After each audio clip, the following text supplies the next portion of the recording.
Hello पिलामाने welcome to BS academy Odisha आमे देखुथिले आज देखिबा इतिहास रो 10th क्लास रो होला दशम श्रेणी रो इतिहास रो प्रथम अध्याय भारतीय जातीय आंदोलन रे गांधी युग होला देखिबा प्रथम पाठ कोन अछि प्रथम अध्याय प्रथम पाठ कोन अछि भारतीय जातीय आंदोलन रे गांधी जी को आविर्भाव होला गांधीजी आविर्भाव विषय पढ़ा आज इतिहास यहाँ हूँ 10th क्लास ओडिशा रो इतिहास है ओडिशा बोर्ड रो चलते पढ़ा पृथ्वी इतिहास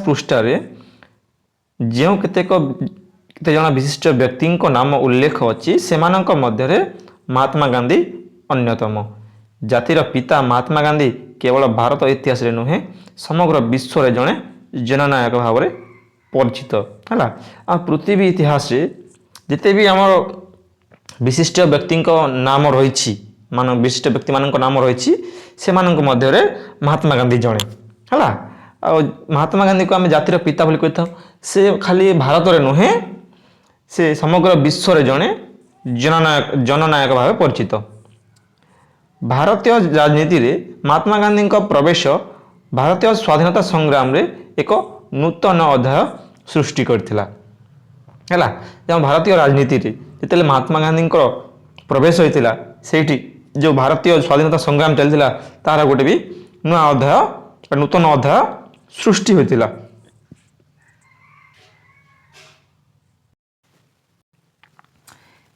नेक्स्ट देखिबा एही महान पुरुषंक पूरा नाम थिला मोहनदास करमचंद गांधी है महात्मा गांधी का पूरा नाम कौन था मोहनदास करमचंद गांधी और से 1869 ख्रीष्टाब्द अक्टोबर 2 तारीख में गुजरात पोरबंदर नामक स्थान में जन्मग्रहण करते के तारीख से जन्मग्रहण करते अक्टोबर 2 के मसीह 1869 मसीह है 1869 ओके आ से 1882 ख्रीष्टाब्द कस्तूरबा को विवाह करते महात्मा गांधी ओके देख क्वेश्चन पचार तुम जान कि बोली देख कौन पचार देख कस्तूरबा को समस्ते श्रद्धारे बा बोली कहते कौन बोली संबोधन करते बा बोली है गांधीजी समस्त राजनैतिक कार्यकलाप से तांको सहित रही एवं बहु थर बंदी होते है कस्तूरबा को श्रद्धा लोक मैंने कौन संबोधन करते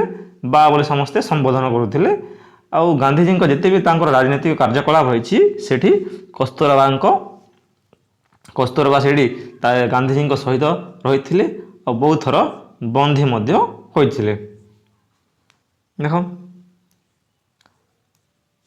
1888 अक्टोबर मसरे गांधीजी बारिस्टर पढ़ापी इंग्लैंड यात्रा करते केते मसीह 1888 अक्टोबर ओके से मसीह गांधीजी बारिस्टर पढ़ापी इंग्लैंड को यात्रा करते 1891 जून मसरे आईन शिक्षा समाप्ति पर बारिस्टर भाव राजकोट और बॉम्बे आईन व्यवसाय कले है जिते 1891 मसीह है 1891 मसीह जून मसरे आईन शिक्षा प्राप्ति होता बारिस्टर भाव और बारिस्टर भाव से कौटी काम करते राजकोट आउ बॉम्बे है से आईन व्यवसाय करते राजकोट आउ बॉम्बे दादा अब्दुल्ला नामक जड़े भारतीय मुसलमान व्यवसायी वकील रूपे एक मोकदमा लड़ाई से दक्षिण आफ्रिकार नाटल नामक स्थान को जाते क्वेश्चन आसता यहाँ दादा अब्दुल्ला है ताना दादा अब्दुल्ला नामक जड़े भारतीय मुसलमान व्यवसायी है वकील हिसाब से वकील रूपे से गोटे केस लड़ाई गोटे मोकदमा लड़ाई कौटे जाते दक्षिण आफ्रिका को जाते महात्मा गांधी है दक्षिण आफ्रिकार कौ स्थान को जाते से नाटाल नामक स्थान को जाते है क्वेश्चन आसते दक्षिण आफ्रिकार क्यों स्थान को जाते महात्मा गांधी बोले कि नाटाल है नेक्स्ट देख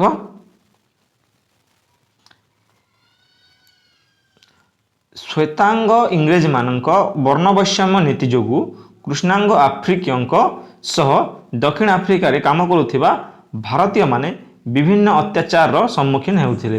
ସେଠି ଯେଉଁ ରଙ୍ଗ ବୈଷମ୍ୟ ବର୍ଣ୍ଣ ବୈଷମ୍ୟ ନୀତି ଥିଲା ହେଲା, କଳା ଗୋରାର ନୀତି ଯେଉଁ ଥିଲା ତାର ଶିକାର ହେଇକି ହେଲା, ତାର ଯେତେ ବି ଦକ୍ଷିଣ ଆଫ୍ରିକାରେ ଯେତେ ବି ଆମ ଭାରତୀୟମାନେ କାମ କରୁଥିଲେ ତାର ବିଭିନ୍ନ ପ୍ରକାର ଅତ୍ୟାଚାର ସେ ସମ୍ମୁଖୀନ କରୁଥିଲେ ଭାରତୀୟମାନେ, ଯେଉଁମାନେ କି ଦକ୍ଷିଣ ଆଫ୍ରିକାରେ କାମ କରୁଥିଲେ ହେଲା।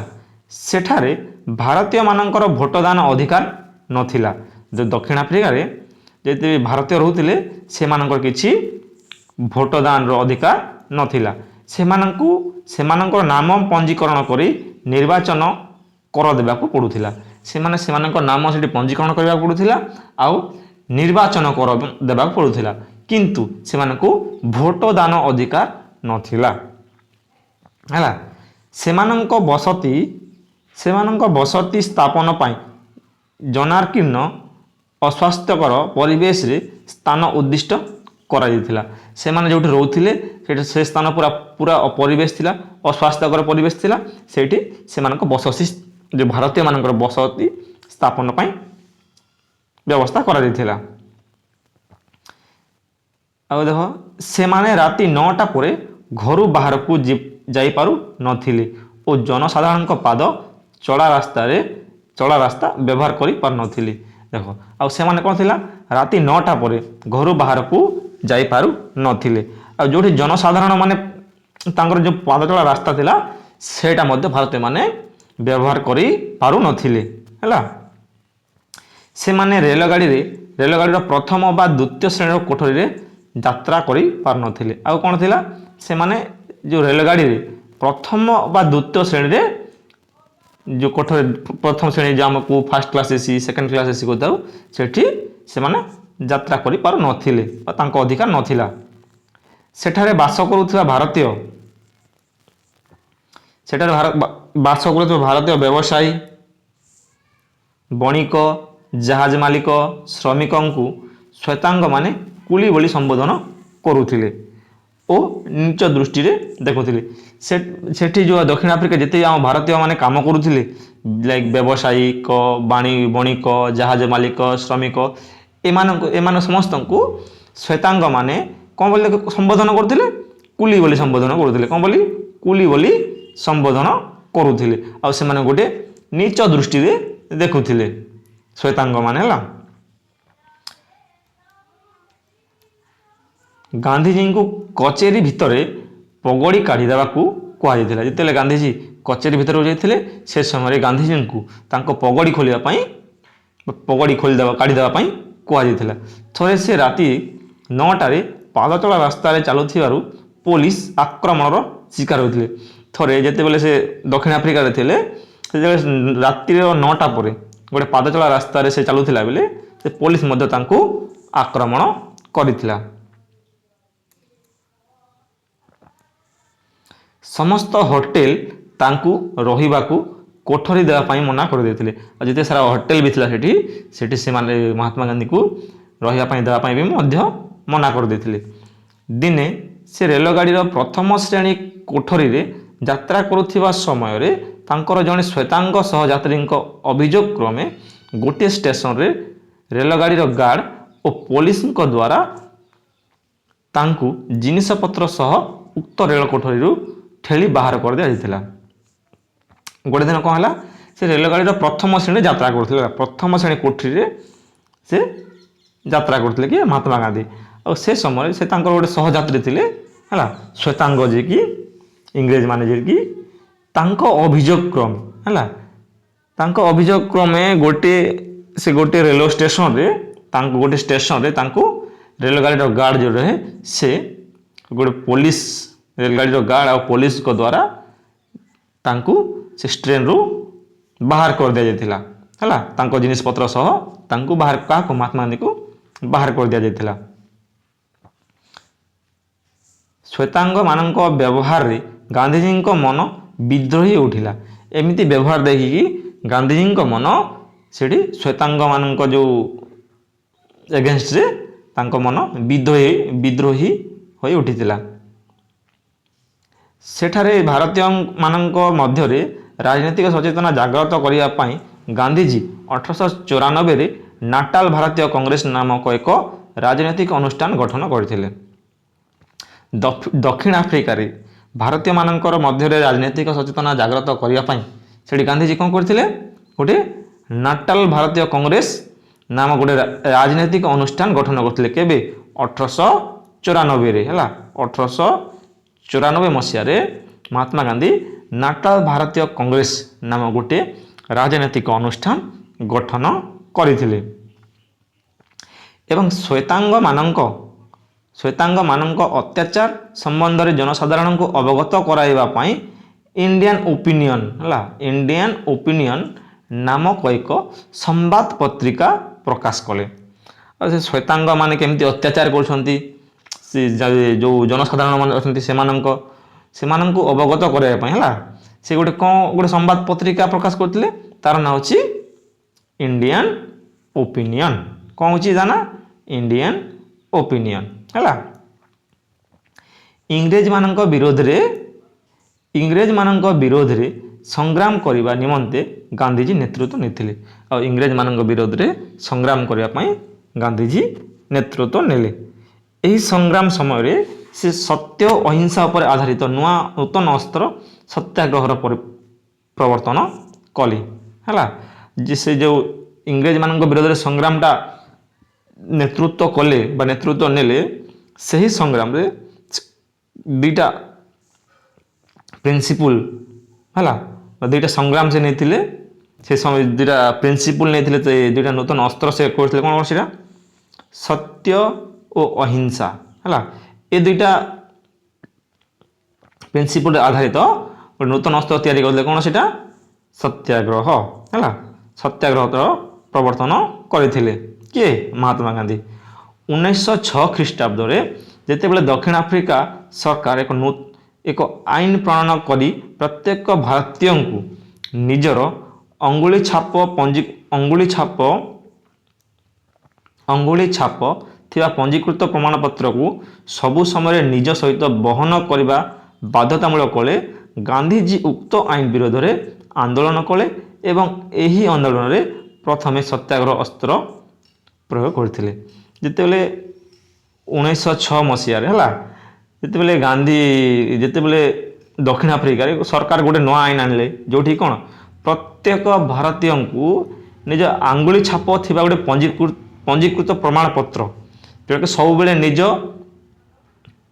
ସବୁ ସମୟରେ ବା ସବୁ ଟାଇମ୍ରେ ନିଜ ସହିତ ସେଟା ରଖିବାକୁ ବା ବହନ କରିବାକୁ ବାଧ୍ୟତାମୂଳକ ଥିଲା ହେଲା।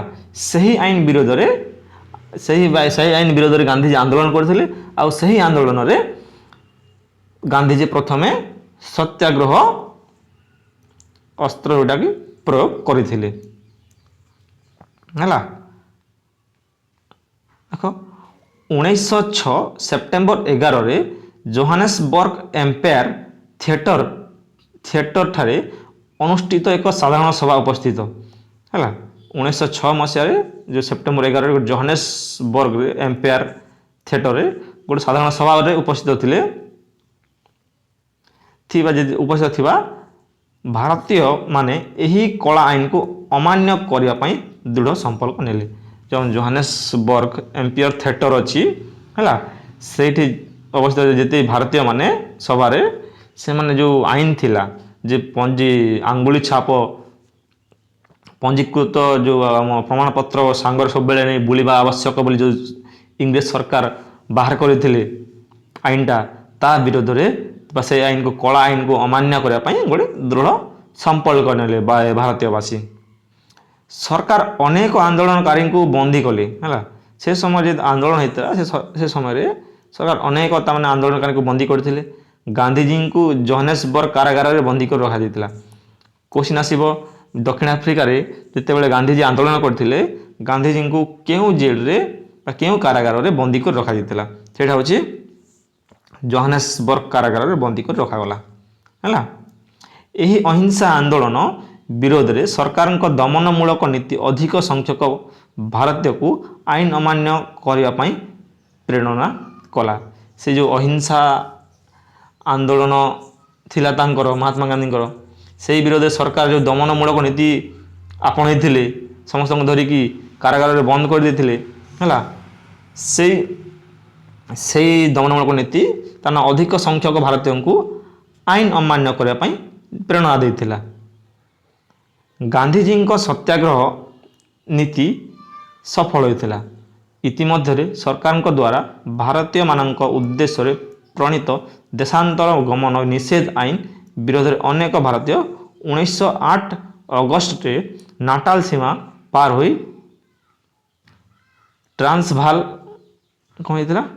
ଟ୍ରାନ୍ସଭାଲ ଗମନ କଲେ ଏବଂ ଗିରଫ ହେଲେ।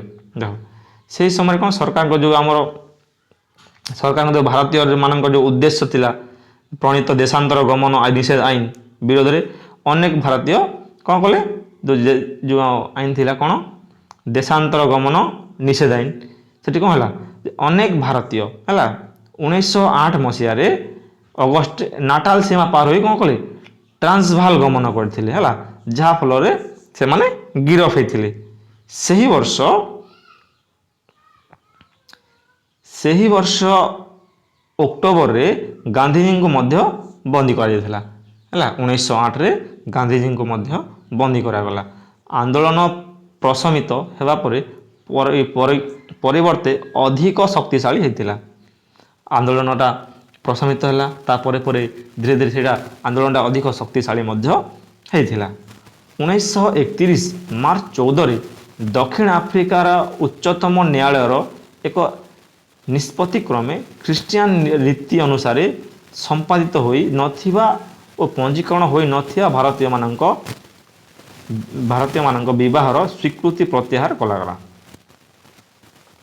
1913 ମାର୍ଚ୍ଚ 14ରେ ଦକ୍ଷିଣ ଆଫ୍ରିକାର ଗୋଟେ ଉଚ୍ଚତମ ନ୍ୟାୟାଳୟ ହେଲା, ଦକ୍ଷିଣ ଆଫ୍ରିକାର ଉଚ୍ଚତମ ନ୍ୟାୟାଳୟ ତାଙ୍କ ନିଷ୍ପତ୍ତି କ୍ରମେ ଯେଉଁ ଖ୍ରୀଷ୍ଟିଆନ ରୀତି ଅନୁସାରେ ସମ୍ପାଦିତ ହୋଇନଥିବା ଯେଉଁ ପଞ୍ଜୀକରଣ କିମ୍ବା ଭାରତୀୟମାନଙ୍କର ବିବାହ ସେଇଟା ତାର ଯେଉଁ ସ୍ୱୀକୃତି ଥିଲା ତାକୁ ପ୍ରତ୍ୟାହାର କରାଯାଇଥିଲା।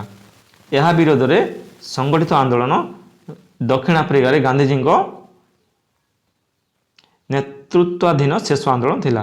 ଆଉ ସେହି ବିରୋଧରେ ଯେଉଁ ଆନ୍ଦୋଳନ ହେଇଥିଲା ଦକ୍ଷିଣ ଆଫ୍ରିକାରେ ସେଇଟା ଥିଲା ଗାନ୍ଧିଜୀଙ୍କ ଦକ୍ଷିଣ ଆଫ୍ରିକାର ଶେଷ ନେତୃତ୍ୱାଧୀନ ଆନ୍ଦୋଳନ ହେଲା। ଗାନ୍ଧିଜୀଙ୍କ ନୂତନ ସଂଗ୍ରାମ ନିକଟରେ ଇଂରେଜ ସରକାର ହାର ମାନିଲେ ଏବଂ କେତେକ ଅପମାନଜନକ ଆଇନ ପ୍ରତ୍ୟାହାର କରିବାକୁ ବାଧ୍ୟ ହୋଇଥିଲେ। ସେ ଗାନ୍ଧିଜୀଙ୍କ ଯେଉଁ ସଂଗ୍ରାମ ଥିଲା ସତ୍ୟାଗ୍ରହ ତା ନିକଟରେ ଇଂରେଜ ସରକାର ହାର ମାନି ନେଇଥିଲେ ଓ କେତେକ ଅପମାନଜନକ ଯେଉଁ ଆଇନ ଥିଲା ତାକୁ ପ୍ରତ୍ୟାହାର କରିବାକୁ ବାଧ୍ୟ ହୋଇଥିଲେ। ସେ ସମୟରେ ଦକ୍ଷିଣ ଆଫ୍ରିକାର ଶାସନ ମୁଖ୍ୟ କିଏ ଥିଲେ? ଜେନେରାଲ ସ୍ମଟ୍ସ ହେଲା, ଜେନେରାଲ ସ୍ମଟ୍ସ ଥିଲେ।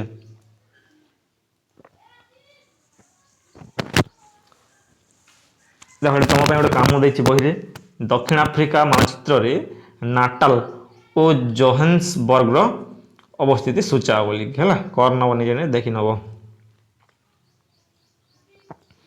ଦେଖ ପଢ଼ିବାରେ 1915 ଜାନୁଆରୀ 9 ତାରିଖରେ ଗାନ୍ଧିଜୀ ଭାରତକୁ ଫେରିଲେ। କେବେ ଫେରିଲେ ଗାନ୍ଧିଜୀ ଭାରତକୁ? 1915 ଜାନୁଆରୀ 9ରେ। ଗାନ୍ଧିଜୀ ଗୋପାଳ କୃଷ୍ଣ ଗୋଖଲେଙ୍କୁ ତାଙ୍କର ରାଜନୈତିକ ଗୁରୁ ଭାବେ ଗ୍ରହଣ କରିଥିଲେ। କାହାକୁ? ଗାନ୍ଧିଜୀ ଗୋପାଳ କୃଷ୍ଣ ଗୋଖଲେଙ୍କୁ ହେଲା, କାହାକୁ? ଗୋପାଳ କୃଷ୍ଣ ଗୋଖଲେଙ୍କୁ ତାଙ୍କର ରାଜନୈତିକ ଗୁରୁ ଭାବେ ଗ୍ରହଣ କରିଥିଲେ। ଗୋଖଲେଙ୍କ ଉପଦେଶ ଅନୁଯାୟୀ ଗାନ୍ଧିଜୀ 1 ବର୍ଷ କାଳ ରାଜନୀତିରୁ ଦୂରେଇ ରହିଥିଲେ ଓ ସେହି ସମୟ ମଧ୍ୟରେ ଭାରତର ବିଭିନ୍ନ ସ୍ଥାନ ଭ୍ରମଣ କରି ଲୋକମାନଙ୍କର ରାଜନୈତିକ ମନୋଭାବ ଲକ୍ଷ୍ୟ କରିଥିଲେ। ଯେତେବେଳେ ଗୋଖଲେ ତାଙ୍କୁ ଉପଦେଶ ଦେଲେ ଯେ ତମେ 1 ବର୍ଷ ରାଜନୀତିରୁ ଦୂରରେ ରୁହ ବୋଲି ଗାନ୍ଧିଜୀଙ୍କୁ କହିଲେ, ଗୋଖଲେ ଦୂରେଇ ରହିଲେ 1 ବର୍ଷ ରାଜନୀତିରୁ। ଆଉ ସେହି ସମୟରେ ସେ କ'ଣ କଲେ? ଭାରତର ବିଭିନ୍ନ ସ୍ଥାନକୁ ବୁଲି ବା ବିଭିନ୍ନ ସ୍ଥାନ ଭ୍ରମଣ କରି ତାଙ୍କ ଲୋକଙ୍କର ରାଜନୈତିକ ମନୋଭାବ କ'ଣ ରହିଛି ତାକୁ ଲକ୍ଷ୍ୟ କରିଥିଲେ। ଦକ୍ଷିଣ ଆଫ୍ରିକାରେ ତାଙ୍କ ମହାନ ନୀତି ଯୋଗୁଁ ବିଶ୍ୱକବି ରବୀନ୍ଦ୍ରନାଥ ଠାକୁର ତାଙ୍କୁ ମହାତ୍ମା ଆଖ୍ୟା ପ୍ରଦାନ କରିଥିଲେ। ଦକ୍ଷିଣ ଆଫ୍ରିକାରେ ଯେଉଁ ଅଛି ହେଲା, ଦକ୍ଷିଣ ଆଫ୍ରିକା ଯେଉଁ ନୀତି ଆପଣେଇଥିଲେ ମହାତ୍ମା ଗାନ୍ଧୀ ଆଉ ସେଠି ସତ୍ୟାଗ୍ରହ କରିଥିଲେ, ଆନ୍ଦୋଳନ କରିଥିଲେ ହେଲା, ସେଠୁ ତା ଯୋଗୁଁ କ'ଣ କଲେ? ବିଶ୍ୱକବି କିଏ? ବିଶ୍ୱକବି ରବୀନ୍ଦ୍ରନାଥ ଠାକୁର ତାଙ୍କୁ ମହାତ୍ମା ଆଖ୍ୟା ପ୍ରଦାନ କରିଥିଲେ ହେଲା। କୋଶ୍ଚିନ୍ ଆସି କିଏ ମହାତ୍ମା ଗାନ୍ଧୀଙ୍କୁ ମହାତ୍ମା ଆଖ୍ୟା ପ୍ରଦାନ କରିଥିଲା ବୋଲି ସେ କି ରବୀନ୍ଦ୍ରନାଥ ଠାକୁର ହେଲା। 1916 ଖ୍ରୀଷ୍ଟାବ୍ଦରେ ଅହମ୍ମଦାବାଦ ନିକଟରେ ସାବରମତୀ ନଦୀ କୂଳରେ ଏକ ଆଶ୍ରମ ପ୍ରତିଷ୍ଠା କରି ସେ ଦେଶବାସୀଙ୍କୁ ସତ୍ୟ, ଅହିଂସା, ନିଷ୍ଠା ଓ ନିର୍ଭୀକତାର ପଥ ପ୍ରଦର୍ଶନ କରିଥିଲେ ହେଲା।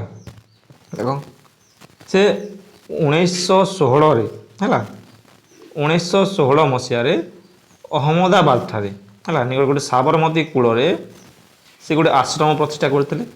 ସେଇଠି ସେ ଦେଶବାସୀଙ୍କୁ କ'ଣ କହୁଥିଲେ ସତ୍ୟ, ଅହିଂସା, ନିଷ୍ଠା ଏ ବିଷୟରେ ସେ ପଥ ପ୍ରଦର୍ଶନ କରାଉଥିଲେ। କିଏ ମହାତ୍ମା ଗାନ୍ଧୀ। କେଉଁ ନଦୀ କୂଳରେ ସାବରମତୀ ନଦୀ କୂଳରେ ହେଲା। କେଉଁ ନଦୀ କୂଳ ସାବରମତୀ ନଦୀ କୂଳରେ। ଗାନ୍ଧୀଜୀଙ୍କ ମତରେ ସତ୍ୟାଗ୍ରହର ଅର୍ଥ ଭୀରୁତା ନୁହେଁ। ସତ୍ୟାଗ୍ରହର ଅର୍ଥ ହେଉଛି ସତ୍ୟ ପ୍ରତି ଆଗ୍ରହ ଓ ଏକ ଶାନ୍ତିପୂର୍ଣ୍ଣ ଆନ୍ଦୋଳନ। ଗାନ୍ଧୀଜୀଙ୍କ ମତରେ କ'ଣ ଥିଲା ସତ୍ୟାଗ୍ରହ ଗୋଟେ ଭୀରୁତା ନଥିଲା। ଭୀରୁତା ମାନେ ଯିଏକି ଡରିଯାଏ ହେଲା ଡରିକି ରହିଥାଏ ସେଇଟା ନୁହେଁ। ସତ୍ୟାଗ୍ରହର ଅର୍ଥ ହେଉଛି ସତ୍ୟ ପ୍ରତି ଆଗ୍ରହ। ସତ୍ୟକୁ ନେଇ ଆମେ ଆଗକୁ ବଢ଼ିବା। ସତ୍ୟ ସବୁବେଳେ ସତ କଥା କହିବା। ଆଉ ଗୋଟେ ଶାନ୍ତିପୂର୍ଣ୍ଣ ଆନ୍ଦୋଳନ ଆଉ ଗୋଟେ ସେଇଟା ହେଉଛି ଶାନ୍ତିପୂର୍ଣ୍ଣ ଆନ୍ଦୋଳନ ପିଓରଲି ନନ୍ ଭାଓଲେନ୍ସ ହେଲା। ଦେଖିବା 1917ରେ ଇଂରେଜ ଉପନିବେଶ ଗୁଡ଼ିକ ପାଇଁ ଭାରତୀୟମାନଙ୍କ ନିଯୁକ୍ତିକୁ ବନ୍ଦ ନ କଲେ ସରକାରଙ୍କ ବିରୋଧରେ ସତ୍ୟାଗ୍ରହ ଆରମ୍ଭ କରିବା ପାଇଁ ଧମକ ଦେଇ ଗାନ୍ଧୀଜୀ ଏହି ନିଯୁକ୍ତି ବନ୍ଦ କରିବାରେ ସଫଳ ହୋଇଥିଲେ। 1917 ମସିହାରେ ଇଂରେଜର ଯେଉଁ ଉପନିବେଶ ଗୁଡ଼ିକ ରହିଥିଲା ସେଠି ଭାରତୀୟମାନଙ୍କ ନିଯୁକ୍ତିକୁ ବନ୍ଦ ନ କଲେ ହେଲା ସେଠି ଭାରତୀୟମାନଙ୍କ ନିଯୁକ୍ତିକୁ ବନ୍ଦ ଭାରତୀୟମାନଙ୍କ ନିଯୁକ୍ତି ଥିଲା ସେଠି ନିଯୁକ୍ତି ଦିଆଯାଉଥିଲା ଯେଉଁ ଇଂରେଜମାନଙ୍କ ଉପନିବେଶ ଗୁଡ଼ିକ ରହିଛି ସେଠି ହେଲା। ତା ବିରୋଧରେ ସେଟା ଯଦି ବନ୍ଦ ନ କରିବ ତାହେଲେ ସରକାରଙ୍କ ବିରୋଧରେ ସତ୍ୟାଗ୍ରହ ଆରମ୍ଭ କରିବା ପାଇଁ ଗାନ୍ଧୀଜୀ ଧମକ ଦେଇଥିଲେ ଆଉ ସେ ନିଯୁକ୍ତି ବନ୍ଦ କରିବାରେ ସଫଳ ମଧ୍ୟ ହେଇଥିଲେ। ପ୍ରାରମ୍ଭିକ ସ୍ତରରେ ଭାରତରେ ତାଙ୍କ ଦ୍ୱାରା ସଂଗଠିତ କେତେକ ଆନ୍ଦୋଳନ ସଫଳତା ତାଙ୍କର ପ୍ରସିଦ୍ଧି ଆଣିଥିଲା। ଦେଖିବା ପ୍ରାରମ୍ଭରେ ସେ କ'ଣ କ'ଣ ଆନ୍ଦୋଳନ କରିଥିଲେ। ପ୍ରଥମେ ହେଉଛି ଚମ୍ପାରଣ ଆନ୍ଦୋଳନ ସେ କରିଥିଲେ ହେଲା। କ'ଣ ଚମ୍ପାରଣ ଆନ୍ଦୋଳନ ଭାରତରେ ଗାନ୍ଧୀଜୀଙ୍କ ଦ୍ୱାରା ସଂଗଠିତ ପ୍ରଥମ ଆନ୍ଦୋଳନ ଥିଲା ଚମ୍ପାରଣ ଆନ୍ଦୋଳନ। ଗାନ୍ଧୀଜୀଙ୍କ ଦ୍ୱାରା ଯେଉଁ ପ୍ରଥମ ସଂଗଠିତ ଆନ୍ଦୋଳନ କ'ଣ ଥିଲା ଚମ୍ପାରଣ ଆନ୍ଦୋଳନ ହେଲା। ବିହାରର ଚମ୍ପାରଣ ଜିଲ୍ଲାରେ ଚାଷୀମାନଙ୍କ ଜମିର 20 ଭାଗରୁ ହେଲା 20 ଭାଗରୁ 3 ଭାଗ ଅଞ୍ଚଳରେ ନୀଳ ଉତ୍ପାଦନ କରିବା ପାଇଁ ଇଂରେଜ ବୃକ୍ଷରୋପଣକାରୀମାନଙ୍କ ଦ୍ୱାରା ବାଧ୍ୟ କରାଯାଇ ସେମାନଙ୍କ ଦ୍ୱାରା ନିର୍ଦ୍ଧାରିତ ଦରରେ ତାଙ୍କୁ ବିକ୍ରୟ କରିବାକୁ ପଡ଼ୁଥିଲା। ଦେଖ ଯେଉଁ ରହିଛି ବିହାର ଯେଉଁ ଚମ୍ପାରଣ ଜିଲ୍ଲା ରହିଛି ହେଲା ସେଠି କ'ଣ ଥିଲା 20 ଭାଗ ଜମିରୁ ହେଲା 20 ଭାଗ ଜମିରୁ ଚାଷ ଜମି ଜିଲ୍ଲା ଚାଷୀମାନଙ୍କୁ କ'ଣ କଲା ଜମିର 20 ଭାଗରୁ 3 ଭାଗ ଜମିରୁ ହେଲା 3 ଭାଗ ଅଞ୍ଚଳରେ କ'ଣ କରୁଥିଲେ ସେ ନୀଳ ଉତ୍ପାଦନ କରିବାକୁ ସେମାନଙ୍କୁ ବାଧ୍ୟ କରୁଥିଲେ ଇଂରେଜମାନେ ହେଲା। ଇଂରେଜମାନେ ବୃକ୍ଷରୋପଣକାରୀମାନଙ୍କ ଦ୍ୱାରା ବାଧ୍ୟ କରାଯାଇ ସେମାନେ କ'ଣ କରୁଥିଲେ ସେମାନେ ଯେଉଁ ନିର୍ଦ୍ଧାରିତ କରୁଥିଲେ ଯେଉଁ ଦର ହେଲା ସେ ଦରରେ ସେମାନଙ୍କୁ ବିକ୍ରୟ କରିବାକୁ ପଡ଼ୁଥିଲା। କାହାକୁ ଚାଷୀମାନଙ୍କୁ। ଯାହାକୁ କ'ଣ କୁହାଯାଏ ଏହାକୁ କୁହାଯାଉଥିଲା 3 କାଠିଆ ବ୍ୟବସ୍ଥା। ତାକୁ କ'ଣ କୁହାଯାଉଥିଲା 3 କାଠିଆ ବ୍ୟବସ୍ଥା କୁହାଯାଉଥିଲା ହେଲା। 3 କାଠିଆ ବ୍ୟବସ୍ଥା ଯେଉଁ 20 ଭାଗ ଚାଷ ଜମିରୁ 3 ଭାଗ ଚାଷ ଜମିରେ ନୀଳ ଉତ୍ପାଦନ କରିବା ପାଇଁ ଯେଉଁ ଇଂରେଜ ସରକାର ବା ଇଂରେଜ ବୃକ୍ଷରୋପଣକାରୀମାନଙ୍କ ଦ୍ୱାରା ବାଧ୍ୟ କରାଯାଉଥିଲା ଆଉ ସେମାନଙ୍କ ଯେଉଁ ଇଂରେଜମାନେ ଯେଉଁ ଦର ନିର୍ଦ୍ଧାରିତ କରୁଥିଲେ ସେହି ଦରରେ ହିଁ ସେମାନଙ୍କୁ ବା ଚାଷୀମାନଙ୍କୁ ବିକ୍ରୟ କରିବାକୁ ପଡ଼ୁଥିଲା। ତାହାକୁ କୁହାଯାଏ 3 କାଠିଆ ବ୍ୟବସ୍ଥା। ଓକେ।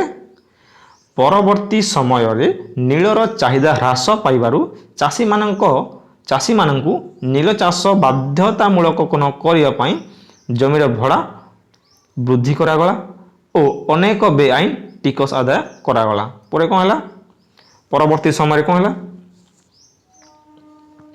ନୀଳର ଚାହିଦା ହ୍ରାସ ପାଇବା, ନୀଳର ଚାହିଦା ହ୍ରାସ ପାଇଲା ହେଲା, ପାଇବାରୁ ଚାଷୀମାନଙ୍କୁ କ'ଣ କରାଯାଏ, ଚାଷୀମାନଙ୍କୁ ନୀଳ ଚାଷ ବାଧ୍ୟତାମୂଳକ ନ କରିବା ପାଇଁ ଜମିର ଭଡ଼ା ବୃଦ୍ଧି କରାଗଲା।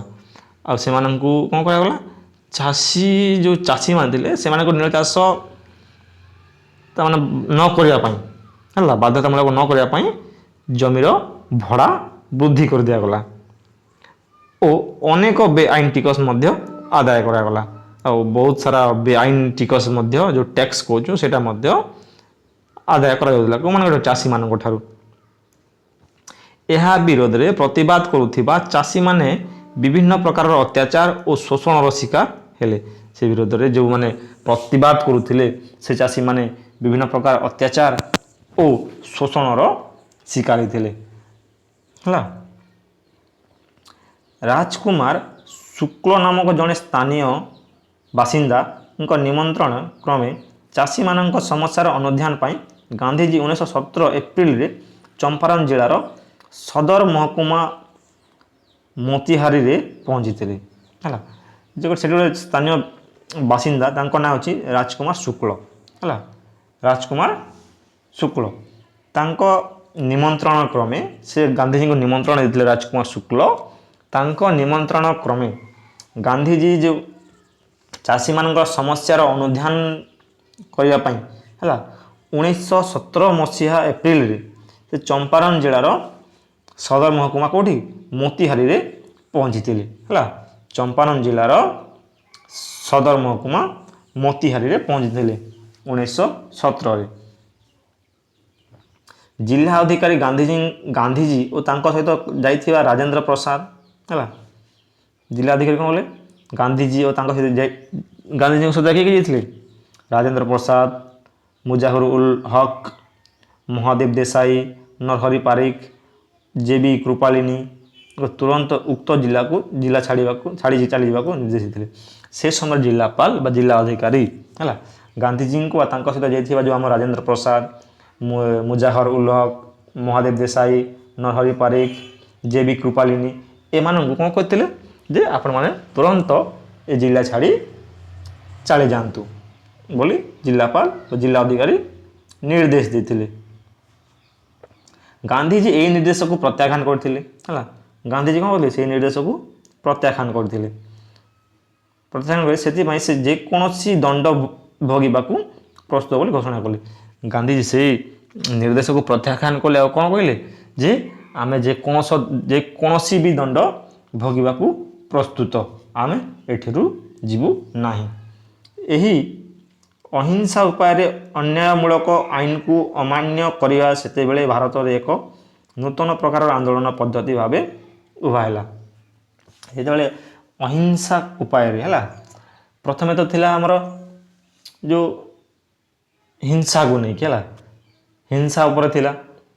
ପରେ ଯେଉଁ ଅହିଂସା ଯେଉଁ ଗାନ୍ଧୀ ଯେତେବେଳେ ଆସିଲେ ସେତେବେଳେ ହେଲା ଅହିଂସା ଉପରେ ଯେଉଁ ଅନ୍ୟାୟମୂଳକ ଅହିଂସାକୁ ନେଇକି ଯେତେ ବି ଅନ୍ୟାୟମୂଳକ ଆଇନ ଅଛି ତାକୁ ଅମାନ୍ୟ କରିବା ପାଇଁ ସେତେବେଳେ ଭାରତରେ ଗୋଟିଏ ନୂତନ ପ୍ରକାର ଆନ୍ଦୋଳନର ପଦ୍ଧତି ଉଭା ହେଇଥିଲା। ସେଟା ହେଉଛି ଅହିଂସା ଉପାୟରେ ହେଲା।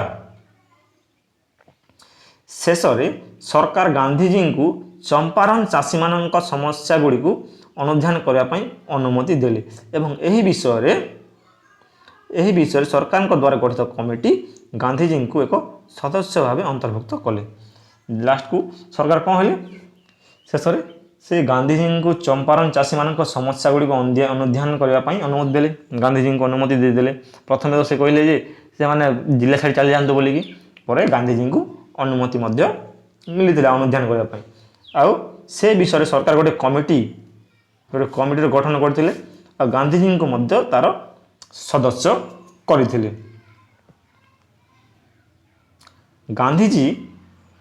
ଗାନ୍ଧୀଜୀ ନିଜେ ଅନୁଧ୍ୟାନ କରି ଚାଷୀମାନଙ୍କୁ ଇଂରେଜ ମାଲିକଙ୍କ ଶୋଷଣରୁ ରକ୍ଷା କରିବା ନିମନ୍ତେ ଆନ୍ଦୋଳନ କରି ସଫଳ ହେଲେ ହେଲା। ଗାନ୍ଧୀଜୀ ନିଜେ ଅନୁସନ୍ଧାନ କଲେ ଚାଷୀମାନଙ୍କର କ'ଣ ଅସୁବିଧା ଅଛି ବୋଲିକି ହେଲା। ଆଉ ଚାଷୀମାନଙ୍କୁ ଯେଉଁ ଇଂରେଜ ମାଲିକଙ୍କ ଶୋଷଣରୁ ରକ୍ଷା କରିବାରେ ଯେଉଁ ଆନ୍ଦୋଳନ କରିଥିଲେ ସେଇଟା ମଧ୍ୟ ସଫଳ ହୋଇଥିଲା। ତିନି କାଠିଆ ବ୍ୟବସ୍ଥା ଉଚ୍ଛେଦ ହେଲା ଏବଂ ଇଂରେଜ ମାଲିକଙ୍କ ଦ୍ୱାରା ବେଆଇନ ଭାବେ ଆଦାୟ କରାଯାଉଥିବା ଅର୍ଥର ଶତକଡ଼ା 25% ଚାଷୀମାନଙ୍କୁ ଫେରାଇ ଦିଆଗଲା। ହେଲା, କ'ଣ ହେଲା, ଯେଉଁ 3 କାଠିଆ ବ୍ୟବସ୍ଥା ଥିଲା ସେଇଟା ଉଚ୍ଛେଦ ହୋଇଗଲା। ଇଂରେଜ ମାଲିକଙ୍କ ଦ୍ୱାରା ଯେଉଁ ବେଆଇନ ଭାବରେ ଯେଉଁ ଆଦାୟ କରାଯାଇଥିଲା ତାହାର ହେଲା ଅର୍ଥ ଶତକଡ଼ା 25%। ହେଲା, ଟୋଟାଲ 25% ଚାଷୀମାନଙ୍କୁ ଫେରାଇ ଦିଆଗଲା। ହେଲା, 1 ବର୍ଷ ମଧ୍ୟରେ ଇଂରେଜ ବୃକ୍ଷରୋପଣକାରୀମାନେ ସେହି ଅଞ୍ଚଳ ଛାଡ଼ି ଚାଲି ଯାଇଥିଲେ। ଚମ୍ପାରଣ ଆନ୍ଦୋଳନ ଗାନ୍ଧିଜୀଙ୍କ ନେତୃତ୍ୱରେ ଭାରତର ପ୍ରଥମ ସଫଳ ଅହିଂସା ଆନ୍ଦୋଳନ ଥିଲା। ଆଉ ଗୋଟେ ବର୍ଷ ପରେ ଯେତେ ବି ତାଙ୍କ ଇଂରେଜର ବୃକ୍ଷରୋପଣକାରୀମାନେ ଥିଲେ ସେହି ଅଞ୍ଚଳ ଛାଡ଼ି ଚାଲି ଯାଇଥିଲେ। ଆଉ ଚମ୍ପାରଣ ଆନ୍ଦୋଳନ ଗାନ୍ଧିଜୀଙ୍କ ନେତୃତ୍ୱରେ ଗୋଟେ ଭାରତର ପ୍ରଥମ ସଫଳ ଅହିଂସା ଆନ୍ଦୋଳନ ଥିଲା। ଭାରତର ପ୍ରଥମ ସଫଳ ଅହିଂସା ଆନ୍ଦୋଳନ ମଧ୍ୟ ଥିଲା। କେଉଁଟା? ଚମ୍ପାରଣ ଆନ୍ଦୋଳନ। ହେଲା।